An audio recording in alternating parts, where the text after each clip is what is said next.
Have you ever gone to the doctor, paid your copay, but got an unexpected bill in the mail a month later? Today we're going to find out why.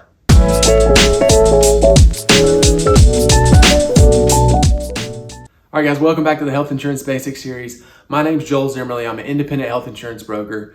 So what happened to you in that scenario is you got what's called balance billed. So before we understand really what balance billing is, first we got to really understand what a copay is. So there's two types of copay plans. There's comprehensive copay plans and there's standard copay plans. Let's look at comprehensive first. So in this example, we got a $4,000 deductible. You got a $30 copay to see your PCP. So let's say you go see your primary care provider, get your blood work, you get your EKG, maybe you get an x-ray, you don't get a bill in the mail. Fantastic, right? Well, the problem is these plans are very rare and they're very expensive. So most of the time that's not what we're working with. So let's go over here to standard copay plans because this is most of the time what we have. So same example, you got a $4,000 deductible, you got a $30 copay to see your PCP, you pay that $30 copay. Again, every time you pay your copay, it's going towards your deductible. So that yearly deductible is going to get reduced every time you pay your copay.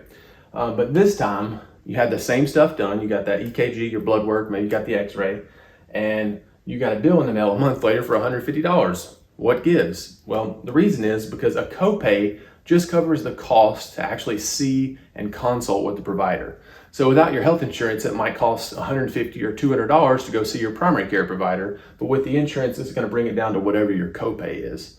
But it's not necessarily going to cover everything that happens at that visit. So that's why you get the balance bill. So, but some of you may be like, Joel, actually, I went to my primary care provider for my preventative visit. I didn't pay a copay. I didn't get any balance bill. In that case, you're probably on an ACA plan. That is one of the pros of ACA plans is that they cover all preventative visits for free, no copay, no balance billing. Now, the caveat there is you've got to have everything that you do at that visit has to be only related to preventative things. It can't be anything that's like, oh, we've seen this and we need to do additional testing. It has to be just preventative things like blood work and that type of thing. So that is one of the pros of ACA plans. Again, I'll do a link in the description. I did a whole video on pros and cons of ACA plans versus private plans. You can watch that. There's a wealth of information there. But again, these standard copay plans, they're more common, they're cheaper. I actually do have one plan. I have a couple plans to protect from balance billing, but one even has a team of lawyers that'll go to bat for you if you do get balance billed to make sure you don't have to deal with it.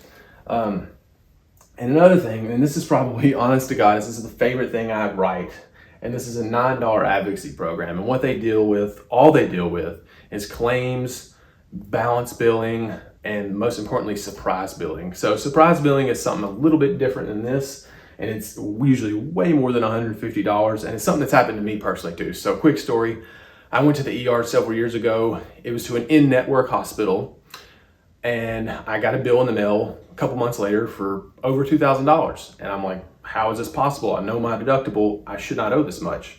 Well, the reason is because I saw an out-of-network provider at an in-network hospital, right? Doesn't make much sense, but the reason is because the provider that was working there was hired by a third-party company, so technically he didn't work for the hospital, so that's kind of how they get away with this. But it was months long. It was the biggest headache ever. I did eventually get out of the bill, but it was one of the longest, most grueling experiences ever. I would have gladly paid the $9 a month for this advocacy program, told them what was going on, and just let them handle it.